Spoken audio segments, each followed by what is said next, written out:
سوال یہ ہے کہ اللہ ہمارے ساتھ گفتگو کیوں نہیں کرتا، اللہ ہمارے ساتھ کیوں نہیں بولتا؟ یہ سوال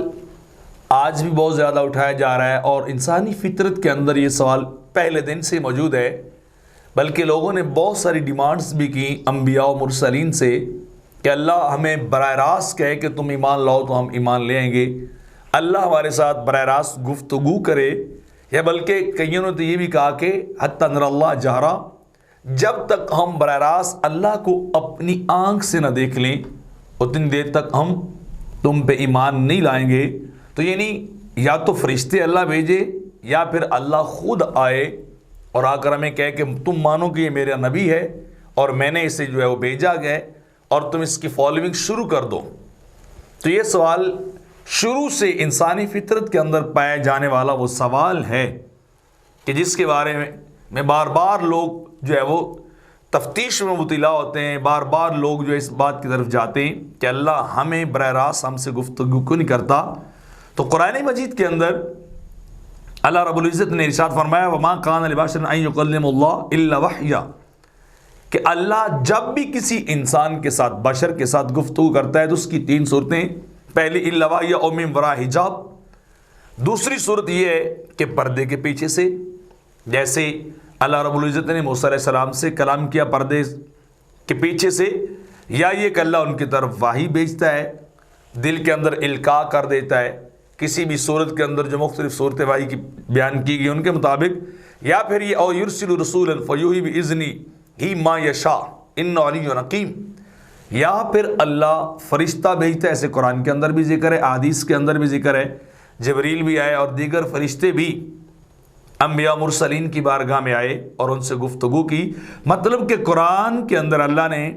تین طریقے بیان کیے، یا تو اللہ فرشتے کے بغیر وحی بھیجتا ہے، یعنی القاء کر دیتا ہے، دل کے اندر وہ چیز ڈال دیتا ہے، جیسا کہ مختلف مقامات پہ ہوا بھی ہے، ابراہیم علیہ السلام کے دل میں اللہ نے القاء کیا، ڈالا،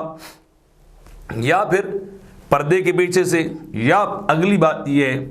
کہ اللہ رب العزت جو ہے وہ اپنا کوئی نہ کوئی نمائندہ بھیج دیتا ہے۔ تو اس سے ہٹ کر اللہ نے کوئی طریقہ ہی نہیں بنایا کہ وہ کسی انسان سے گفتگو کرے۔ تو آج چونکہ بار بار یہ سوال پوچھا جا رہا ہے اللہ ہم سے گفتگو نہیں کرتا، تو باقی دلائل تو اپنی جگہ پہ شرعن، لیکن کچھ عقلی باتیں بھی ہیں کہ اللہ رب العزت کیوں کسی سے آ کر بات کرے؟ کیا وہ کسی کے ماتحت ہے؟ کیا کسی کے وہ سب آرڈینیٹ ہے کہ لوگ اس کے اوپر حکم چلائیں کہ نہیں وہ ہمیں آ کے کہے جہاں ہم جیسے چاہتے ہیں ہمیں اسی طرح دکھائی دے یا اسی طرح گفتگو کرے تو ہم اس کو مانیں گے؟ تو یہ نہیں ہو سکتا، وہ ہمارا خدا ہے، خالق ہے، مالک ہے، وہ ہم اس کے ماتحت ہیں، وہ ہمارے ماتحت نہیں ہے۔ تو یہ آرڈر کبھی بھی اس کی ذات کے اوپر جو ہے وہ نہیں چلایا جا سکتا۔ دوسری بات یہ ہے کہ اللہ کبھی بھی کسی سے انبیاء کے سوا گفتگو نہیں کرتا، وہی جن طریقے ہیں، لیکن اس کے باوجود اس نے اس دنیا کے اندر اپنی بہت ساری نشانیاں، آثار بنائے ہیں۔ اگر ایک ایک چیز کے اندر غور کیا جائے تو بندہ آخر کار خدا تک پہنچتا ہی ہے، اس نتیجے پہ پہنچتا ہے کہ کوئی نہ کوئی خدا ہے۔ اللہ رب العزت فرماتا ہے سنوریہم آیاتنا فی الآفاق وفی انفسہم، ہم انہیں ان قریب اپنی نشانیاں دکھائیں گے اس کائنات کے اندر بھی اور ان کے اندر بھی، وفی انفسکم افلا تبصرون، تمہارے اندر اللہ نے سب کچھ رکھا ہے، اس میں کیوں نہیں دیکھتے، کیوں نہیں غور و فکر کرتے؟ تو جب انسان اپنے اوپر یا اس کائنات کے اوپر غور و فکر کرے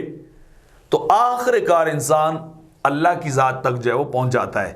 تو اس نے اتنی ساری نشانیاں رکھ دی ہیں اپنے ہم کلامی کے لیے، اپنی گفتگو کے لیے، کہ ان سے گفتگو کیجئے، ان کو سمجھیے، ان پہ غور و فکر کیجئے تو تم اللہ تک جو ہے وہ چلے جاؤ گے، اللہ تمہیں جو ہے وہ مل جائے گا۔ اگلی بات یہ ہے کہ کیا پھر اگر اللہ کسی سے گفتگو کرے اور کہے کہ تم اس نبی کو مان لو یا اس قرآن اور اس کتاب اور اس دین کو مان لو، تو کیا گارنٹی ہوگی کہ جس انسان نے اتنی واضح نشانیوں کے باوجود، اتنا کچھ دیکھنے کے باوجود، عقل و فکر کے باوجود وہ اپنی عقل پہ پردہ ڈال کے انکاری ہے، تو کیا گارنٹی ہوگی کہ وہ اللہ کی گفتگو سن کے بھی مان جائے، وہ اللہ کا فرما بردار بن جائے؟ یہ کوئی گارنٹی دے سکتا ہے؟ یہ کبھی بھی نہیں جو ہے وہ گارنٹی دی جا سکتی۔ انسان ہو سکتا ہے کہ مجھے یہ کیسے پتا چلے کہ یہ اللہ ہی ہے، یہ سوال اٹھا دے گا، میں کیسے مانوں کہ یہ خدا ہی ہے جو مجھ سے گفتگو کر رہا ہے؟ تو یہ سوال در سوال، سوال در سوال کا سلسلہ چلتا جائے گا اور کسی جگہ پہ جا کر تھمنے کا جو وہ نام بھی نہیں لے گا۔ دوسری بات یہ ہے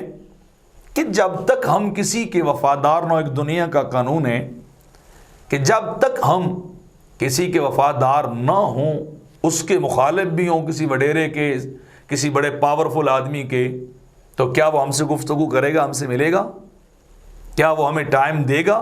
ملاقات کے لیے، گفتگو کے لیے؟ تو ایک دنیا کا قانون ہے، ہم کسی وڈیرے پاور والے آدمی کی مخالفت کریں تو وہ آدمی ہمیں اپنے قریب نہیں پھٹکنے دیتا بلکہ دور سے بھگواتا ہے، سیکیورٹی کھڑی کر رکھی ہے۔ تو جب ہم اللہ کے وفادار ہی نہیں ہیں،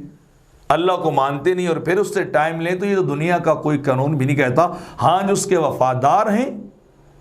جتنی اس نے چاہا ہے، جتنی اس کی مرضی ہے، اس کے مطابق وہ انہیں اپنے قریب بھی کرتا ہے اور انہیں ملاقات کا شرف بھی بخشتا ہے۔ جیسے بھی ہو،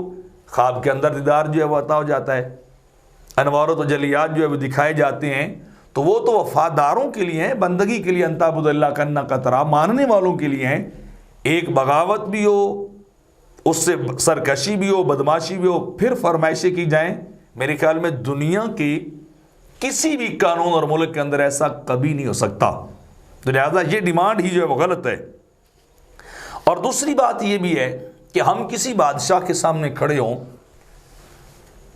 کسی بڑے آدمی کے سامنے کھڑے ہوں اور اس سے ہی بغاوت کریں، اس کے سامنے کھڑے ہو کر، تو وہ کیا کرے گا؟ وہ فوری موت کے گھاٹ اتار دے گا کہ ایک بادشاہ کے سامنے،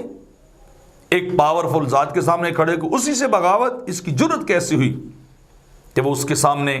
بغاوت کرے؟ تو وہ فوری طور پر کیا کرے گا؟ اس کی گردن اڑا دے گا۔ تو کیا لوگ یہی چاہتے ہیں کہ اللہ بھی ان کی جو ہے گردن اڑا دے، اللہ بھی انہیں جو ہے وہ اسی وقت مار دے؟ لیکن وہ کتنے ظرف والا ہے کہ اس نے پھر بھی ان لوگوں کو مہلت جو ہے وہ دے رکھی ہے۔ اللہ نے